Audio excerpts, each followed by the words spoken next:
Good morning and hello, and thank you for joining us for the midweek keynote for the 2022 Bixby Fall Conference and Exhibition, Facing Our Futures. Our presenter is Nikolas Badminton. Nikolas is the chief futurist and think tank leader at futurist.com and has over 300 of the world's most impactful companies to awaken curiosity and create incredible futures, including NASA, Google, Microsoft, United Nations, United Way, and many more. In February 2023, his new book, Facing Our Futures, is released and provides executives and organizations with the foundations for futures design and the tools to imagine new futures. Ladies and gentlemen, please welcome Nikolas Badminton.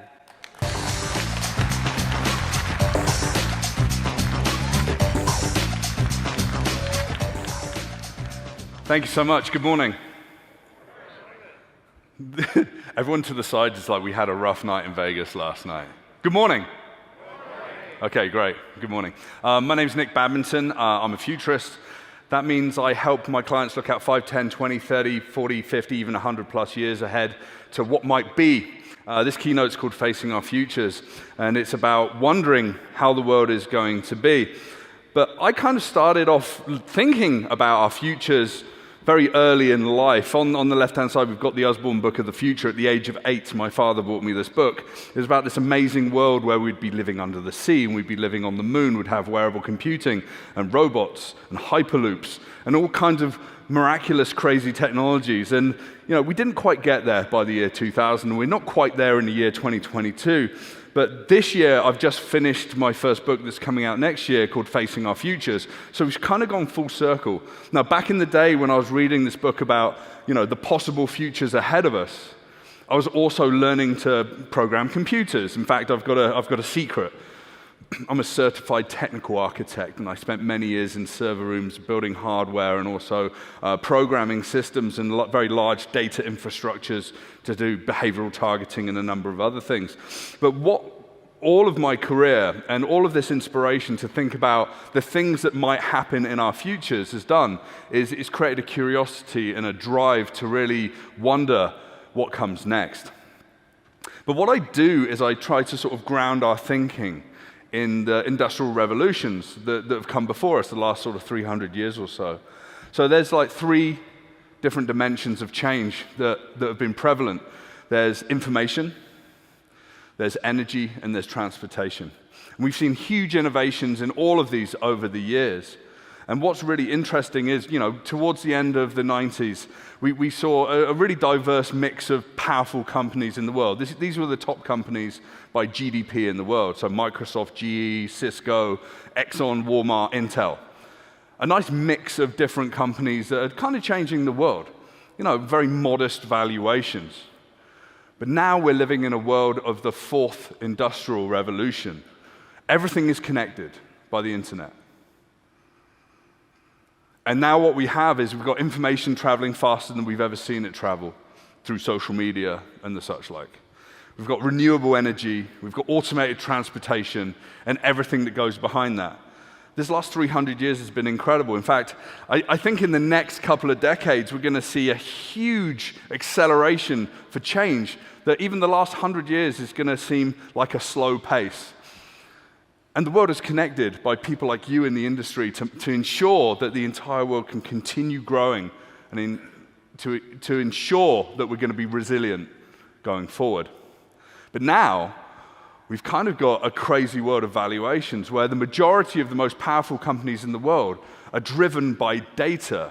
Now, we've got Apple and Microsoft, Alphabet, Amazon, and Tesla. Saudi Aramco is a really interesting company in here as well. They only went public a few years ago, but they're one of the most profitable companies in the world, and they're literally the last hurrah for fossil fuels and oil in the world, because that entire world's going to change drastically. They're also heavily invested in the rest of these companies. So Saudi Aramco will eventually be a tech company as well. But we have to stop. So we know where we came from. We know how we got to where we are today. Change is happening faster than ever before. We have to really be aware about where we're likely to go. And sure, strategically, we can think about 18 months or 3 years, or maybe even 5 years. But how do we look beyond that, and how do we think more creatively about our futures? Well, the first thing is that we have to realize that change is inevitable. Nothing ever slows down, nothing ever stays the same. We either change or change happens to us. And a lot of people get this wrong, and a lot of companies have sort of become obsolete because they haven't been able to change quick enough. Think about companies like Blockbuster, and then Netflix takes over them, and then Disney Plus takes over them, and constant change in those kinds of arenas. And we see examples of that every single day. But what we do in the futurist think tank that I run is we do 4 things. We scan for signals, the things that indicate to us that the world is changing. And this keynote is full of signals, and we're going to cover a lot of ground today, so I hope that you're caffeinated. And then we can work out the groups of signals and how they interplay, become trends. And then we wonder, what if? What if the world was different? And we write scenarios, short stories about, what if in 2045, these people are affected by these systems in these places, and these are the outcomes, both positive and negative as well. That's what my book, Facing Our Futures, is about. It's about a holistic view of looking at potentialities of positive, neutral, and negative futures. And then the last piece is around futures and exploration and storytelling. And I do tons of work with clients, and I work with my teams to write science fiction and make short movies, to bring them in and to place them at the center of stories. Because once we place ourselves in these stories, we can feel what that future might be like. And then we can start to make better decisions about how the world is operating today and bring that back into our strategic practices. But I want to be clear about what a futurist really does and what people that work in futures design and foresight really do. This is about speculation. It's not about prediction. I'm not going to tell you any predictions about, in 10 years' time, we're all going to be flying around in fully autonomous vehicles, or we're going to have robotic kitchens, or whatever. That's not my job. But I'm going to speculate on the signals and how they're going to change our world. This is about exploration. It's not about strategy. There's no limits. There's no real rules. You just go out there and you just take these lines of inquiry into whole new areas. And this is about discipline, not hyperbole. So we've all read the press, and they're very good at saying, artificial intelligence is going to put 400 million people out of work. The Great Resignation, yada, yada, yada. I don't buy into a lot of that. It's nice and it's interesting, and it's a morning read as you drink your coffee.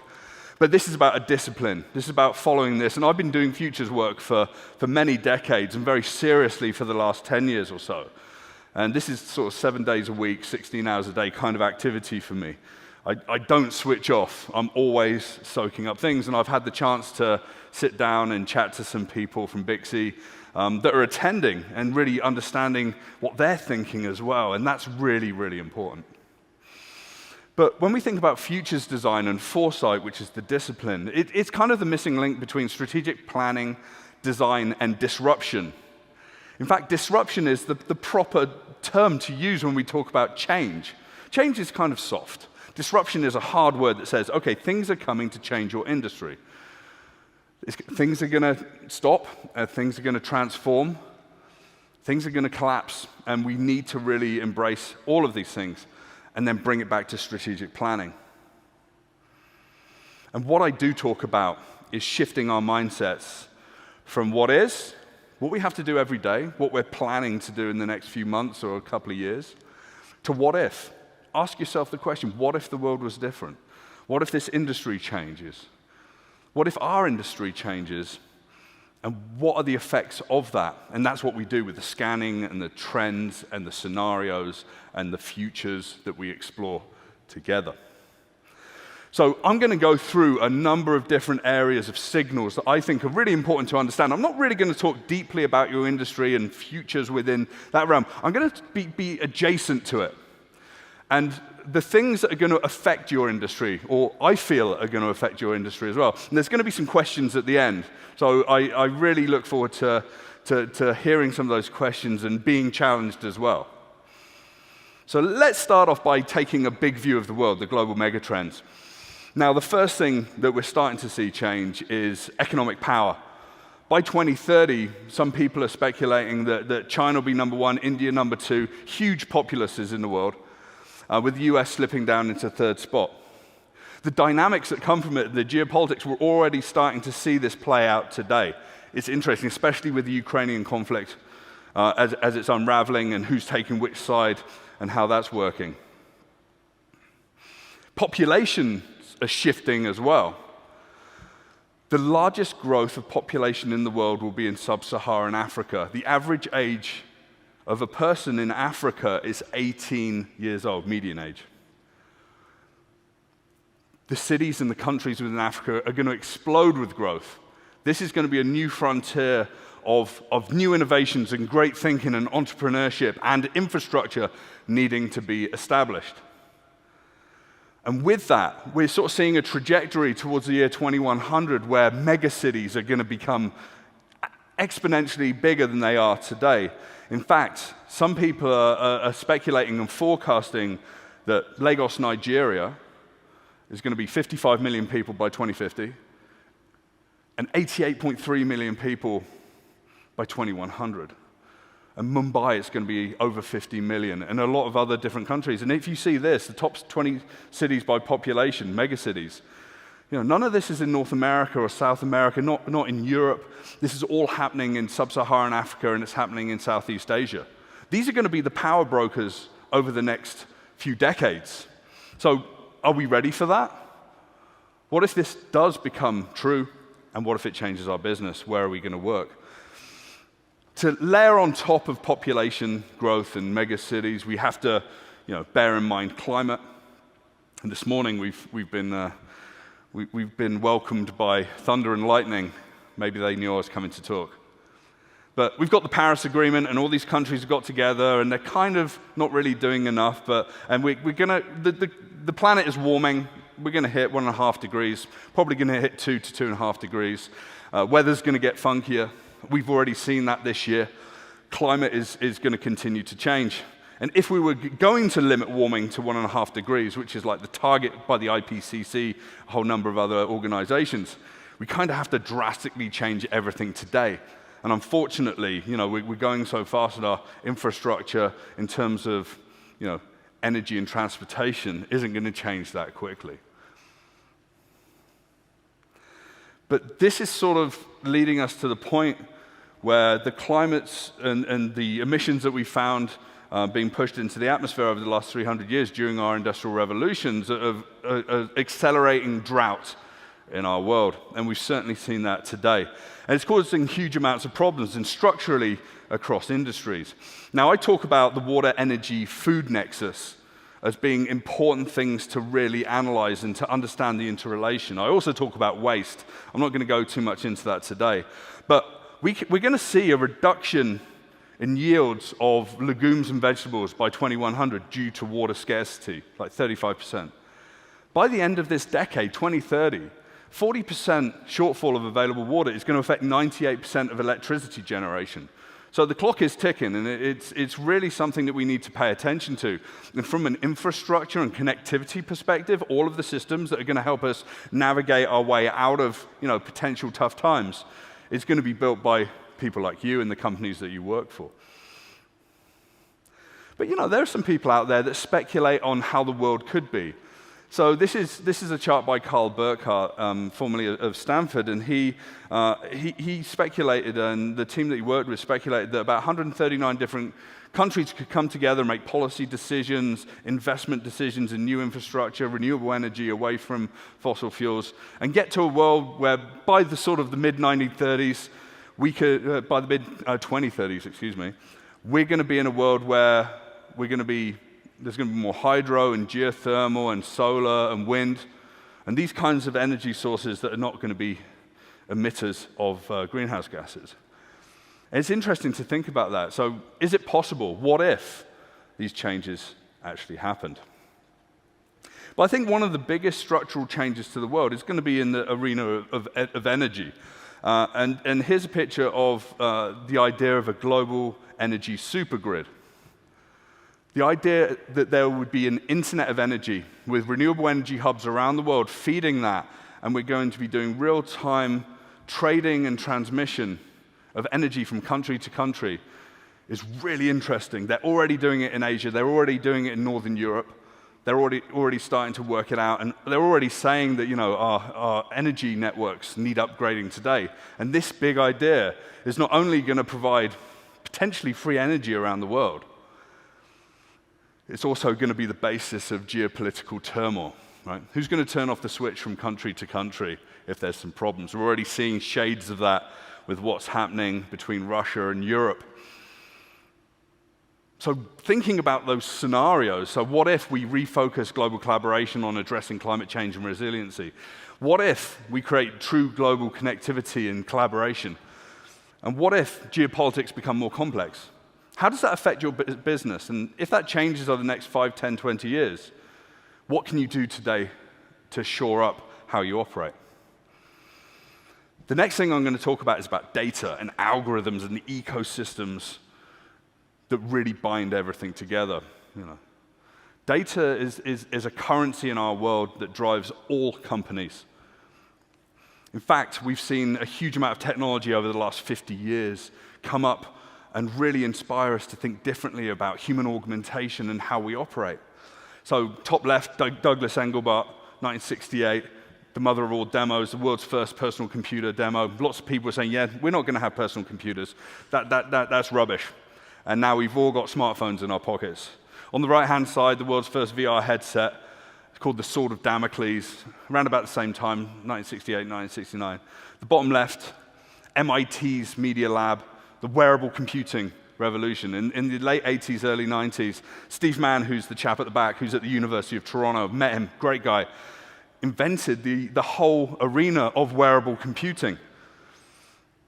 And on the right at the bottom, we've got the world's first connected device, which was a Coca-Cola machine in Carnegie Mellon. It's interesting. All of this, and everyone was saying, when this first came out, that none of these technologies were going to have a bearing on our futures. But what if they actually did? And the people that were speculating about futures at those times really saw a big trajectory in how this could change the world. And a lot of people got it wrong. A lot of people also got it wrong about the internet, right?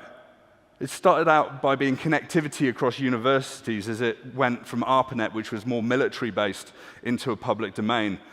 At the beginning of the internet, it's like, who's going to need this connectivity? Meanwhile, your 10-year-old kids in the basement connecting to the phone lines and doing amazing things on BBS and beyond. And those kids have become the CEOs of the companies that have changed the world with so many of the technical platforms that have been built in the last 25 years. So everything from social media with like Twitter and Facebook, Instagram, all the way through to revolutionizing currency and banking in Africa with M-Pesa, to Airbnb, Netflix. You probably use a lot of these yourselves. Certainly people in your family do. The incredible growth over the last 25 years is really interesting to watch because at the beginning of all of it was doubt. And at the beginning of all of it were people wondering, what if the world was different? What if we can change how we operate today? But I think about data pretty simply, and this is sort of a model for how we operate in life. We gather data and we turn that into information. You might do that in spreadsheets, you might do that in documents, you might even hold that in your head. Then we turn that into useful knowledge, and when we get together and we share that and we apply it, it becomes wisdom. I actually think that we're in a wisdom economy, and it's starting to gain pace. In fact, we're moving from an information age into an imagination age, and this is really the fuel for that. Once we've got that wisdom and knowledge, we can actually start to drive better real-world decision-making. But behind that is an incredible growth of data, and you've probably seen this in your businesses as they've grown over time. So by about 2025, 2026, 175 zettabytes of data is going to be created with a growth rate of about 61% per year. And every single day, by 2025, we're going to have about 4,900 different data interactions, about one every 18 seconds. And they're going to be hidden systems in the background or whatever, just touching us and surveillance and a whole bunch of different things. But we're going to be points of data in the world, and we're going to be connected by the systems that are out there. But the thing that's really the biggest revolution of the past sort of 10 to 20 years has been the processing power and the ability to get through the data in whole new ways using artificial intelligence and machine learning within that to try and find those hidden signals, the things that indicate that there's patterns that we can pay attention to, and that can be used to like sell you things or provide information for strategic planning or intelligence to the military or intelligence services. And we've kind of got some examples of the bringing together of a whole bunch of different sensors and systems. And we call this sensor fusion. And this is an example taken from Tesla's website of their full self-driving. And it's a car that's driving itself. It's processing the world, terabytes of data every second. Eventually, it's going to be, scanning your face and understanding the gait of your walk. It's going to be providing information and real-world mapping of different mapping applications like Google Maps or whatever, once we've got millions of these cars around the world.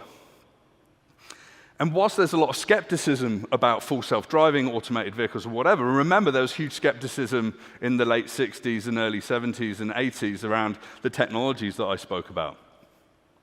What if this becomes prevalent? What if that data growth is underestimated? And what if we need to do more to provide the infrastructure that supports this?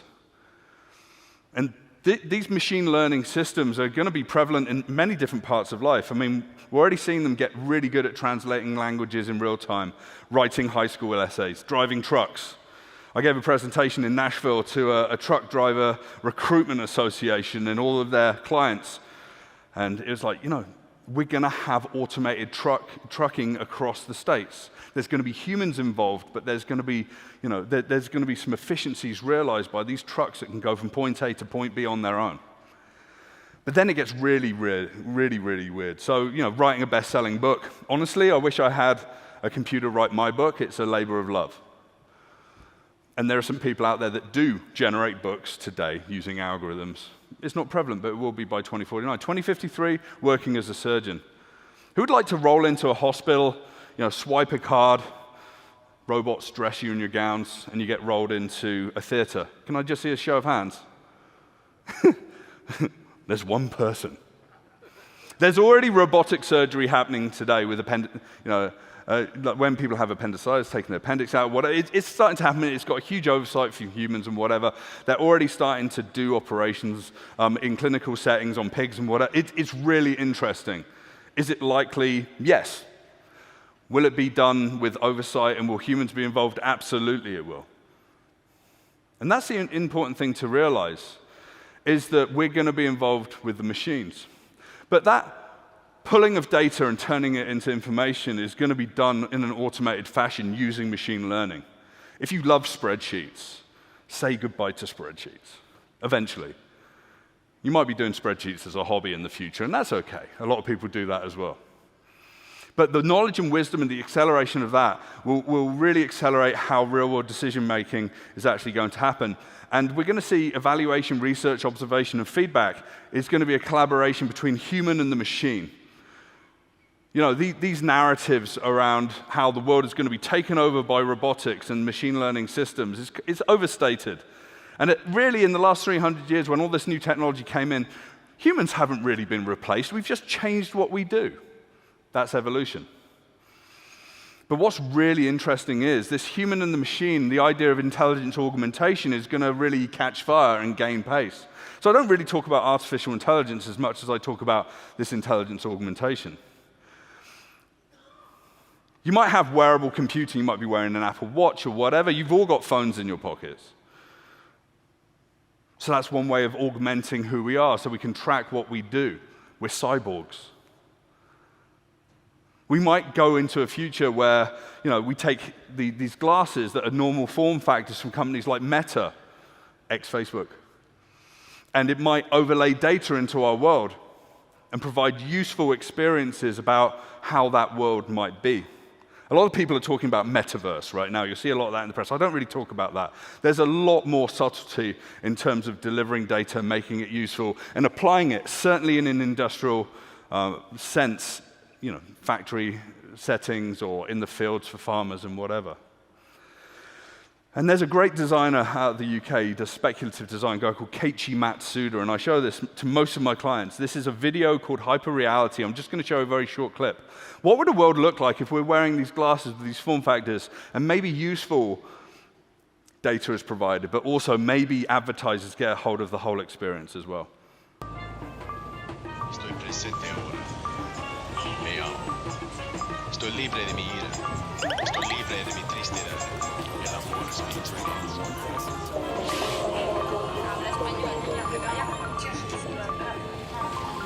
Adiós.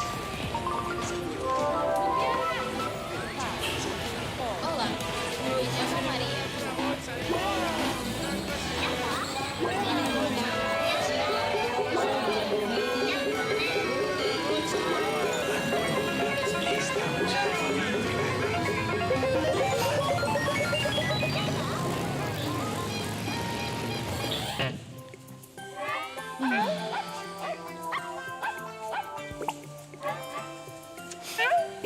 Bueno. Hola otra vez.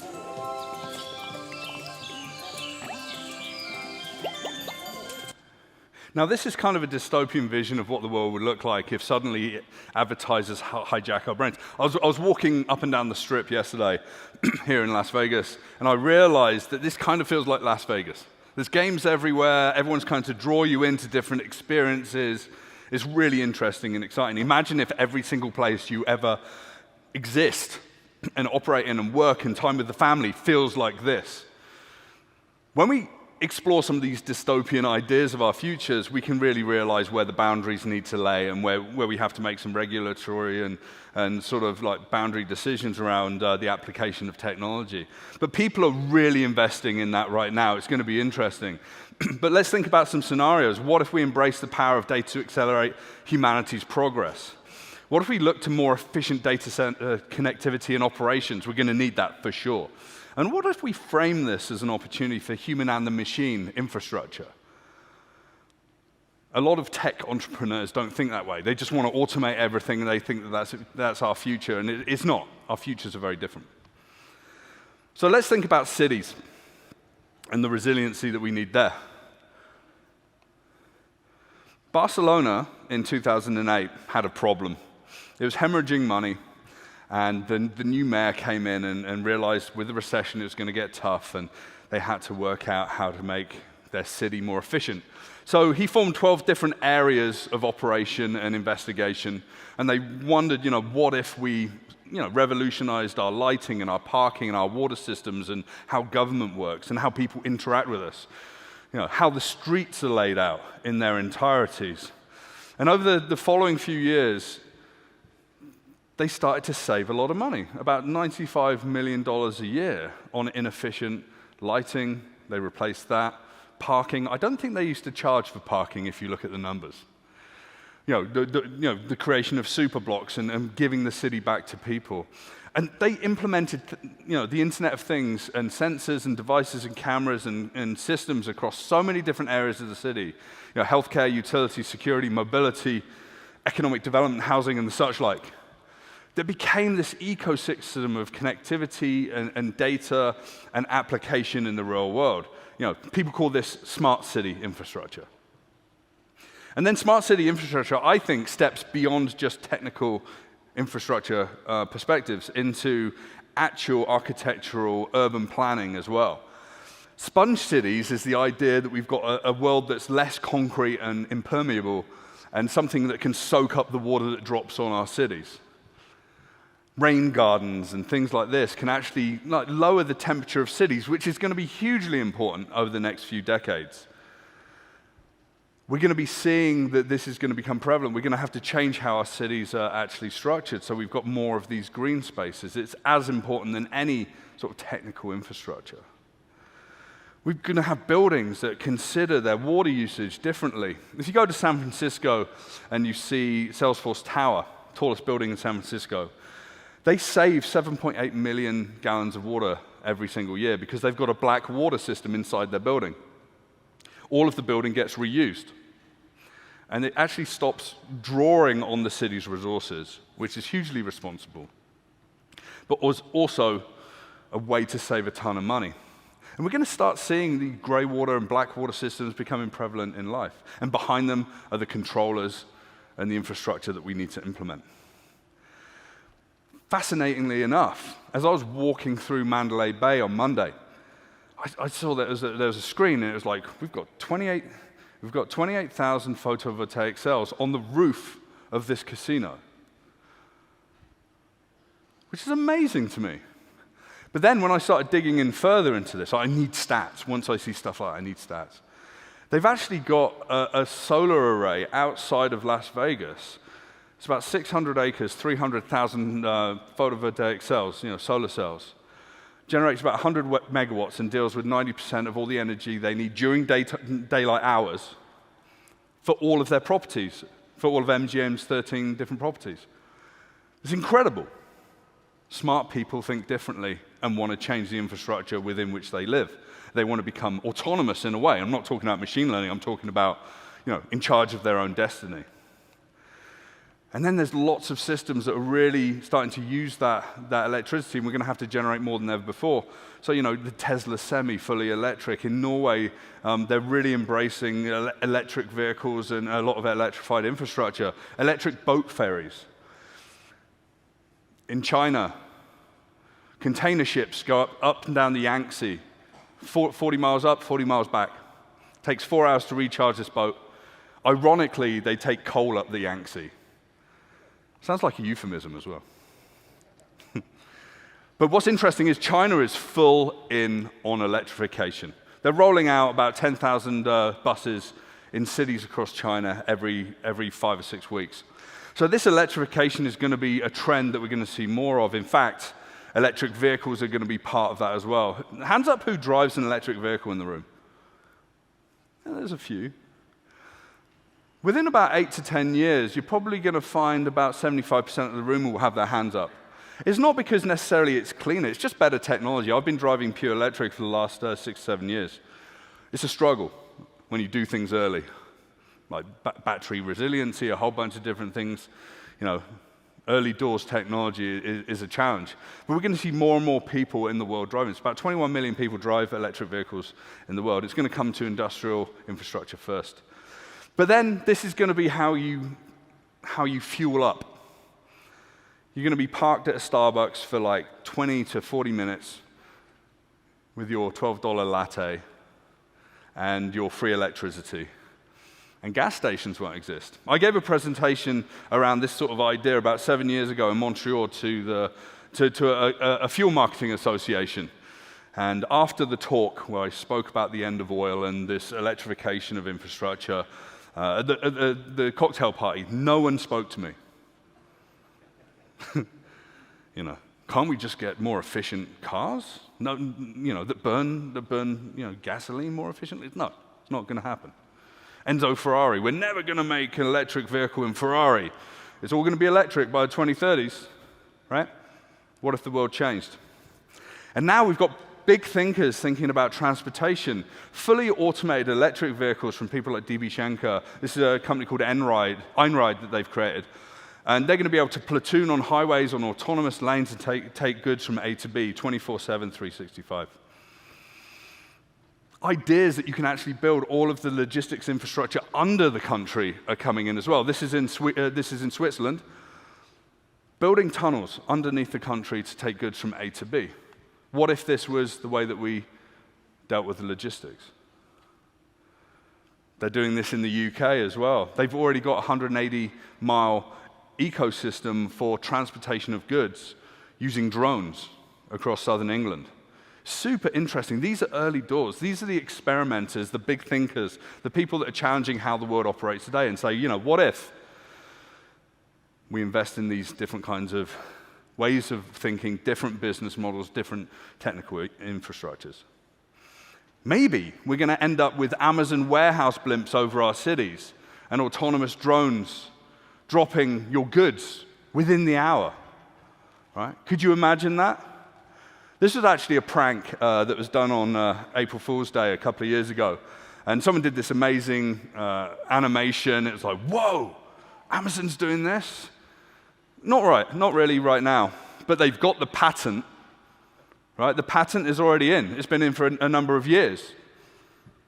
What if this becomes part of their service? So what if we focus on creating infrastructure resiliency? What if we redesign our cities for electrification and autonomous transportation?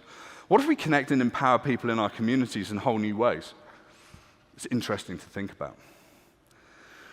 But then we also have to think about our responsibility to how the world operates, and we have to think about resiliency. I mean, things are going to get tough. Where we live, how we operate, the temperature, climate change, the whole thing. We know that the ages of energy have needed more resources, and as we have more electrification and more needs for batteries and whatever, you know, the mining industry needs to dial up to 150% to do more. You know, copper and other resources are going to be incredibly essential, even though we've got an abundance of copper in the world. And I'm just choosing that one metal as an example. I know you deal with many different things. But over time, we're going to need more. But are we going to mine it every single year and use that as the basis for what we do? Like, copper is incredibly recyclable. And sure, you have to do some processing for purity and whatever, but we're going to be in a world of reclamation. We're going to be in a circular economy. Now, this is a diagram from the Ellen MacArthur Foundation. I've done some work with them as well. You know, reuse and recycle, regeneration, renewables, a whole bunch of different things. We can take materials that we've already put out in the world and bring them back into circulation after processing. This is going to be a huge movement over the next 20 to 50 years. There's going to be a huge economy built behind this. Hundreds of millions of jobs potentially as well. You know, I work with the United Nations. We think about sustainable development goals. You know, everything from dealing with, you know, poverty, affordable clean energy, sustainable cities, life below water, climate action, whatever. It's been proven that companies that invest in these kinds of development goals are actually more profitable over time. So what if we start to change our mindsets of operating our companies to be more resilient and to be more sustainable? And what if we create transparent, secure, and sustainable supply chains of the metals we need and the other resources? What if we embrace that circular economy? More revenues, more opportunity, diversification in our industry? What if we think holistically about sustainability and consider those sustainable development goals? And I do tons of work with some of my clients on that. But as I sort of start to wrap up the keynote, and I'd like to really bring us back to the mindsets of thinking about our futures, because this is the thing that really is going to change maybe how you think about things from this day forward. When we explore our unknown futures, because we don't know what's coming, we can consider the cultural shifts, we can build bigger visions for our companies, we can strengthen our strategic planning, and we can anticipate risks. The anticipatory capabilities of modern organizations should not be underestimated in terms of their power. Organizations that can anticipate and can speculate on what comes next and can maybe see some of the unknowns are going to be more powerful, more resilient, more profitable, and have larger market cap. But when we think about unknowns and some fun stuff we do in futures work, we think about black elephants. Now, black swans is the idea of like meteorite or aliens land or whatever, complete unknowns, the unknown unknowns. Black elephants are the known unknowns. So it's the idea that a pandemic was likely to happen. But everyone ignored the big elephant in the corner of the room just staring at us saying, there's 7 million coronaviruses in nature. Many of them are going to be zoonotic, meaning that they can jump from animal to human, and it's going to spread like wildfire because it's easier today to get around the world than it's ever been before. And in early 2020, we were all in the same boat. We all had a hard time. All of my business evaporated in a week. I spent 2 years working out what to do. And what I did was I worked with some of the world's largest companies and central banks and people that wanted to change, and they wanted to look for the things that were obviously going to be coming for them. I officially became the worst person to talk to about the effects of pandemics. Right? It was a tough time in my household. I bought a house, had a baby, and became a bit of a doomsayer, right? Imagine what dystopias could be. But then, off the back of that, imagine the positive futures. Imagine the structural changes we can make today. And the companies that I've worked Ford during that time still work with me, and they're making huge investments in places like Africa. They're starting to think about infrastructure differently. Renewable energy has changed, a whole bunch of different things. One lovely example of people that kind of got it right in the pandemic was Wimbledon, the famous tennis tournament. When SARS kicked in, the respiratory virus, everyone thought that was going to be a pandemic, and it shut down Wimbledon that year, and they lost millions and millions of dollars, tens of millions of dollars. So what they did was they took out pandemic insurance. It's the only example I can find out there in the world. They paid $1 million a year to have insurance against future pandemics. Cue sniggering from other people in the industry, other people in sports and whatever. It's like, that's a waste of money. Well, in 2020, they collected $141 million for a $17 million insurance investment. And they'll never get insured against pandemics ever again. Right? Even the insurance companies are like, sure, we'll take $1 million a year. That seems about right. But that brings us back to, the pyramid where we think about data and how we operate, and it still applies in the context of foresight and thinking about futures. Data, information, knowledge, wisdom. But what happens is we put futures exploration in there, and it supercharges how we think about the world, and it creates vigilance. That vigilance gives us something special. In fact, it's been investigated and researched what a vigilant company and a future-prepared company could gain from that. And Rohrbeck and Kuhn did a study about 3 or 4 years ago where they found that companies that were more future-prepared had 33% higher profitability and a 200% higher market capitalization. So there's something in this futures design foresight work that we do. And the futures that I explore, the stories, are some of the most poignant things that we can look at as well. I worked with a large global engineering company, and we wondered what ocean economies could be like, what Saharan economies could be like. Are they going to have to go underground because it's going to be too hot? Are they going to have Hyperloop because they're not going to be able to fly? What Martian economies could be like? What ecosystems in cities where we grow our own food and connect our communities be like? Plus, I've also done some really interesting, visceral work where I've been able to write science fiction for clients. About 4 years ago, I worked with YVR Airport in Vancouver. I used to live in Vancouver, Canada. Now I live in Toronto. And they said, we do planning. Every 10 years, we do a 20-year planning cycle. What's our airport going to look like in 2037? This is what we thought it looked like. Plans for the future of YVR are taking shape. Our 2037 master plan is a blueprint for an airport that'll continue to reflect the best of BC.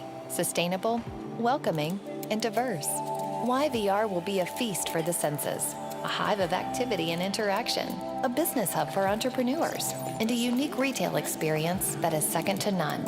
Help shape the future of our world-class sustainable airport by attending public meetings and sharing your input online. So we planned 5 public meetings. I gave a 5-minute keynote at the beginning, and then everyone worked around tables to come up with some futures ideas. And then mayors from other local cities in the greater Vancouver region said, we want in on this. We ended up having about 14, 15 different meetings, and hugely successful input from the public, more than we'd ever imagined, because the idea of thinking about our futures and being collaborative was really, really attractive. We all think about the future every single day. What happens when we actually apply that in new ways? And what's really interesting is, this year, they've just launched Pier 9 in YVR Airport. Kind of looks like a bunch of things that I wrote in science fiction stories and we imagined in videos. There was a rotunda. In my stories, it was going to be a vertical farm, but it's not. It's a forest that's inside the airport, and you can actually be outside. That means for 8 months out of the year in Vancouver, you can be rained on as well. You've got these amazing, visceral, auditory, visual, augmented reality kind of experiences that help you along the way. Airports haven't been that great in terms of an experience over the years, so bringing in these kinds of experiences has been really interesting. And if you ever go to YVR Airport, it's a beautiful, beautiful airport. So what if we embrace, as an industry, the futures exploration, inspire our clients to see the potential of doing that together? What if we place vigilance and foresight at the heart of our strategic planning? And what if we embrace foresight as an industry and inspire the world to be a better place? think big about what futures can do. And that's what this is all about, and this is what this keynote has been about. It's about shifting a mindset from what is, what we think about today, which is really important, get stuff done, to what if, what might the futures ahead of us bring, and how can we learn from an exploration of our futures and bring it back to today, and strengthen strategic planning, anticipate risk, and just drive more profit and resiliency in our organization and in our industry as a whole. Thank you very much.